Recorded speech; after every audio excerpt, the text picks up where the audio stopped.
So I saw The Creator this week. It is directed by Gareth Edwards, who directed Star Wars Rogue One. And I kind of got the vibe from the trailers that this was originally supposed to be like something he had maybe pitched as a Star Wars movie before taking it and doing his own thing with it.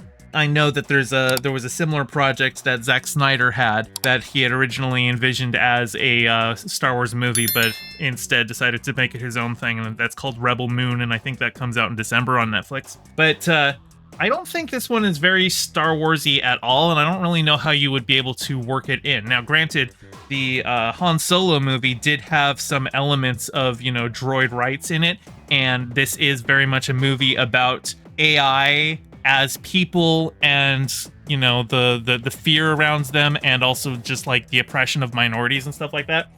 If you've seen the trailer, it's the humans and AI are at war with each other, and the AI have developed this new weapon that is a child. And that's kind of that's what the trailers say, but it's actually a little bit misleading in that regard. But the movie is basically about the war on terror. At least that's certainly the framing from the beginning of it, because in the backstory, the AI nuked LA like 15 years ago.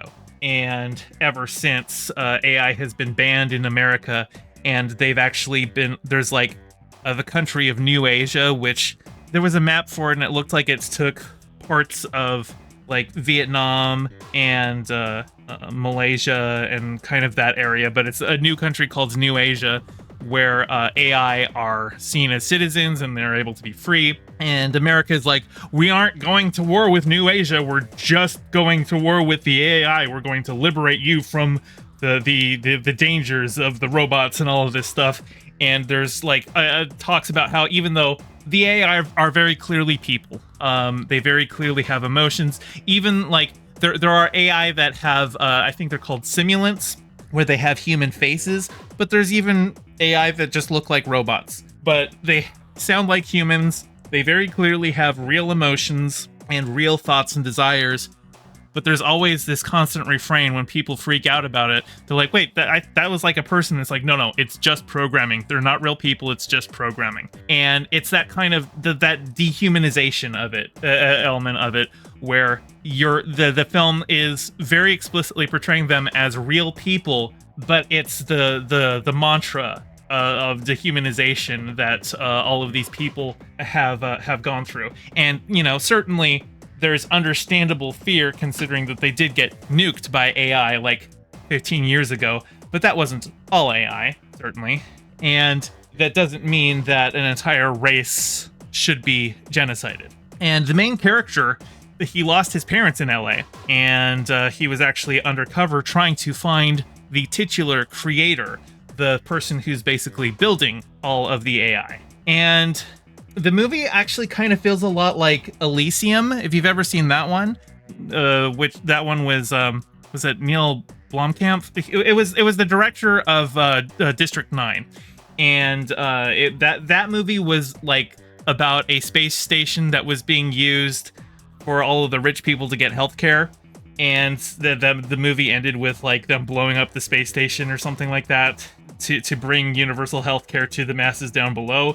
This movie is more like, we're going to blow up the space station to bring equal rights or something like that. And it's kind of one of those things where the movie, it has like a really solid messaging up until it just becomes okay, we just have to blow up the Death Star kind of a thing, And it's a very simplistic Hollywood ending kind of a thing that kind of left me a little dissatisfied, because I thought a lot of the messaging in the movie was really strong and there was some really good elements.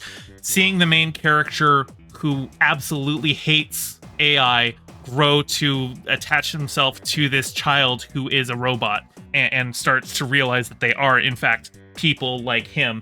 I thought there was some good messaging in there that could have been better resolved than just a third act action climax.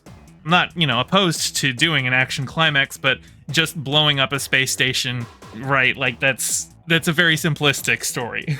And I would have much preferred something a little bit more nuanced I don't know if there's plans for any sequels to this. There's certainly possibility for sequels to this. If there is a sequel, I'd be very interested in seeing it because I would like to see where the story in this can go.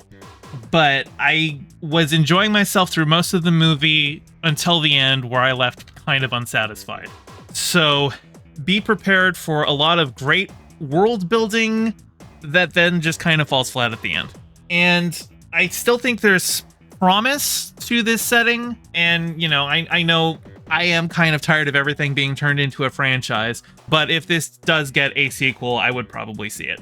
Hey, thanks for watching. I'm trying to get my channel monetized, so your view means a lot. Don't forget to toss me a like and subscribe and ring the bell. I stream every Monday and Thursday at 5 p.m. Pacific, so catch me live and join in on the convo. You can find all my socials in the description below, and thank you to all my patrons with a very special shout out to my Whale Shark tier patron Ryan D and my Anemone Friend tier patron Piftle Cakes. Your support means the world. Catch you next time.